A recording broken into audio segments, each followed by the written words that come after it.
Hi guys, welcome back to my channel. If this is your first time stopping by, please make sure to subscribe to my channel.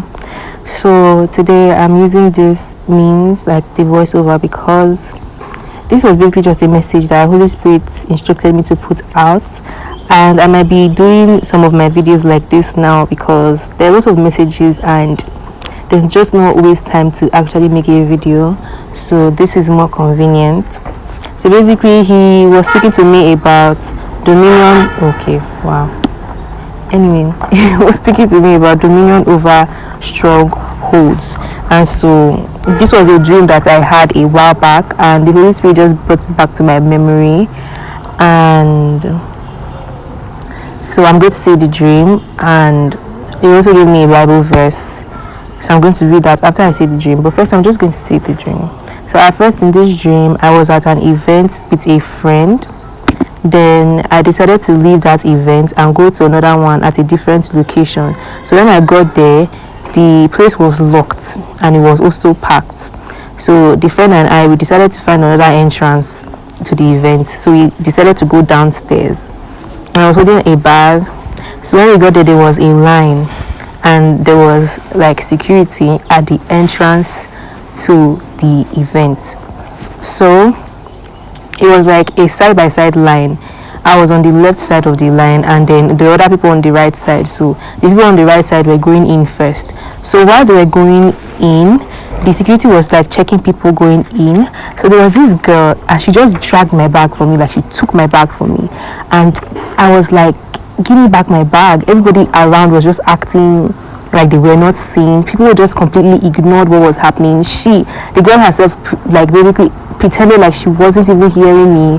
She was just acting like it was her bag. And then everyone was seeing me holding on to my bag and dragging. I was like, give me my bag. In the dream I was saying, give my bag in Jesus' name, like give me my bag in the mighty name of Jesus, give me back my bag. And she was just like ignoring me and walking straight back into. So she dropped one of the bags, like she left one of the bags on the floor. She threw one of the bag on the floor, and then she took the other one. The other bag was the important bag basically. And so I'm like in the dream I was just surprised that nobody even paid attention. Everybody was just ignoring the fact like she was taking my bag. Even the security, nobody stopped her. So then I decided to follow. I followed and I went inside the place. And then when we got inside, it was a house that we were in, and it wasn't the event again. It was like a house that was in. So we get into the house, and then I'm basically looking for her in the house. So I look around the house, and then I see a knife on the chair in the house. So I pick up the knife, and in the dream I was so scared, but I was just praying in my mind, like just praying and all.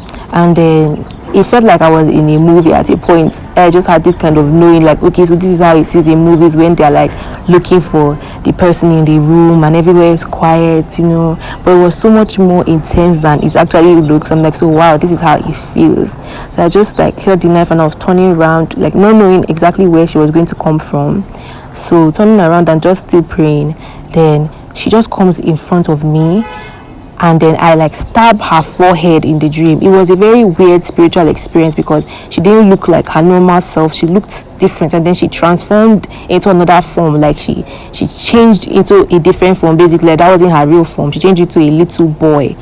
And then I tried to stab her forehead, but like the knife didn't really penetrate through her. Then she changed into another form, and then she disappears again. So I just like keep trying to find her, and then I walk into this room, another room, and when I enter the room, she's lying down on the room. Basically, she's lying down on the floor somewhere in the room, and then she's just lying straight. So I keep walking up to her still with the knife, and I was going to stab her with it. And then basically she was like using divinatory, basically witchcraft, and then she put her fingers up, and then she was trying to move the knife away, thinking that like the knife will fall out of my hand or something. So she just put her fingers up and moved her finger to the side, trying to control the knife. And then me, I'm just praying and saying Holy Spirit. I was just calling on Holy Spirit in the dream. And then as I was calling on the Holy Spirit, the knife kept on going closer to her. And then I go in and I stab her. And it felt really satisfactory in the dream, honestly, because when I stab her, then it doesn't even stop there. I just keep praying, and then the knife goes down, and just, you know, when you are writing with a pen, it's like writing on her stomach with the knife, basically cutting her up. And then after that, it even goes further to like me burying her And in the dream, she was saying something. I don't remember what she was saying in the dream, but it was like she was just talking about me. Then somebody else comes in the dream, like there's another character, and this is a TV personality basically. She's this Nollywood actress. I'm not really going to say her name. I don't know why she was in the dream, but then she was present in the dream, and then she was just like wondering why the woman was trying to steal from me. So we start burying her together because we had basically killed her. It was like she was dead, but her eyes were still open to the point where she was still talking, but in the dream she had died. You know, that kind of thing where like, because sometimes dreams don't really 100% make sense. So then we're burying her and we're like putting sand over her body. And so when I wake up, the Holy Spirit was just like speaking to me about judgment and all. This is kind of extreme. I'm like, wow, very extreme, to the point where like actually stabbing her and killing her was actually very extreme. And then the burying as well. So I wrote down the dream and I just forgot about the dream after I prayed about it, and he just told me it was like punishment on enemies and people that are like doing witchcraft against his children. So if you're watching this video, you should take this video and pray about it. But basically there's someone that has been using divinatory against you, or like witchcraft, and the Holy Spirit just wants to like affirm you that you're a child of God. You know that God is on your side and God will always fight your battles for you. Because in the dream I didn't really have to do anything because I was very scared. I was just holding on to the knife and praying, and she was trying to like make the knife fall off from my hand, and then I was just like saying Holy Spirit, Holy Spirit, and then the knife went in and stabbed her. And I also had other dreams, so it was like confirmation after confirmation about also this same killing of the witch in the dream. So if you instruct you to put out that kind of the dream out again, I probably put it out, but this is the one I was instructed to put out. And then I also got the Bible verse Isaiah 66, because I keep on saying 66 and then praying about it. Holy Spirit is just speaking about judgment.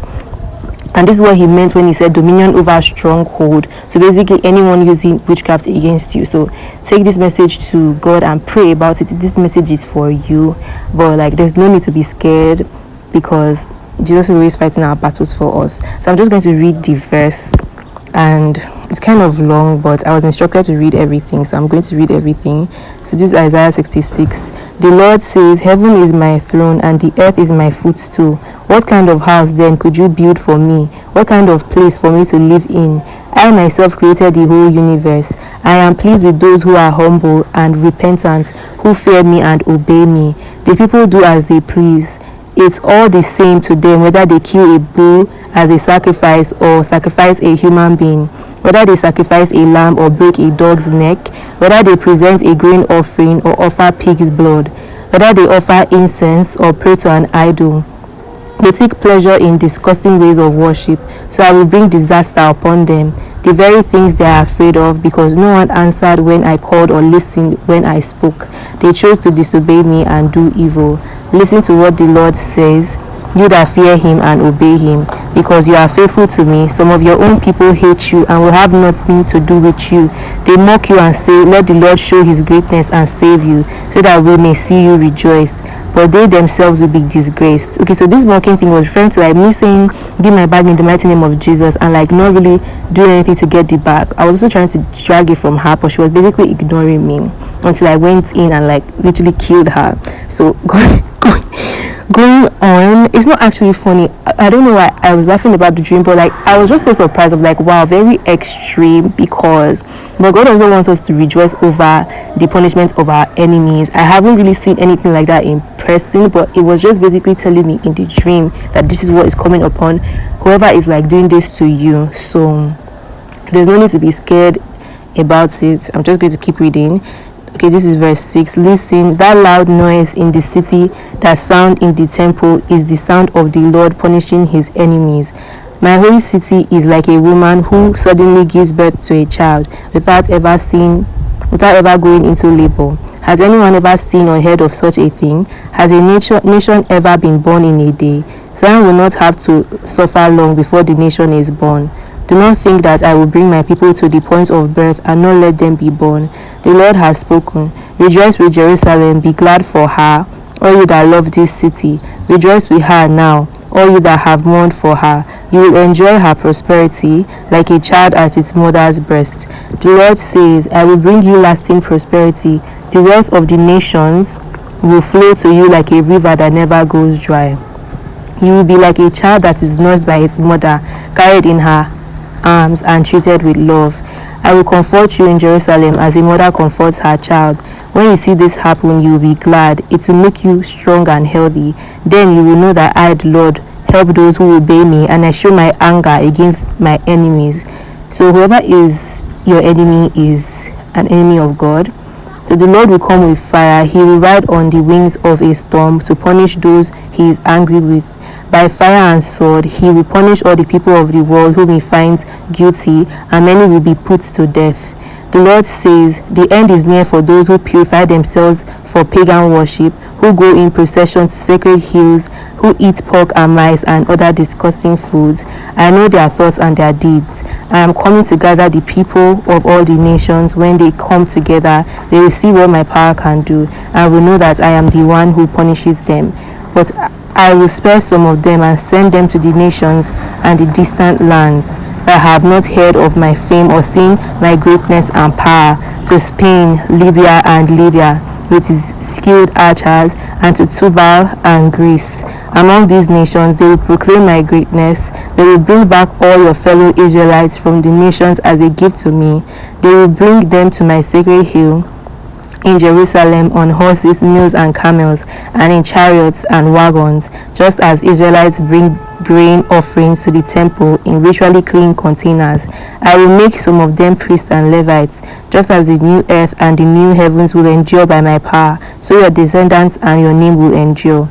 On every new moon festival and every Sabbath, people of every nation will come to worship me here in Jerusalem, says the Lord. As they live, they will see the dead bodies of those who have rebelled against me. The worms that eat them will never die, and the fire that burns them will never be put out. The sight of them will be disgusting to the whole human race. So whoever this message is for, judgment is upon your enemies. So the instruction is just to pray for them.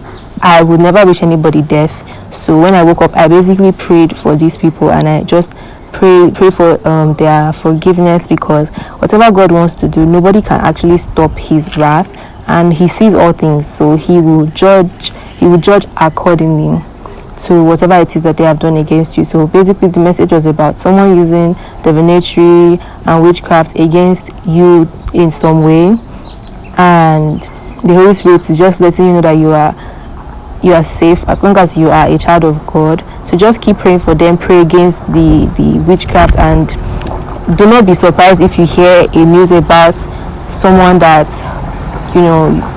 basically this is just a heads up.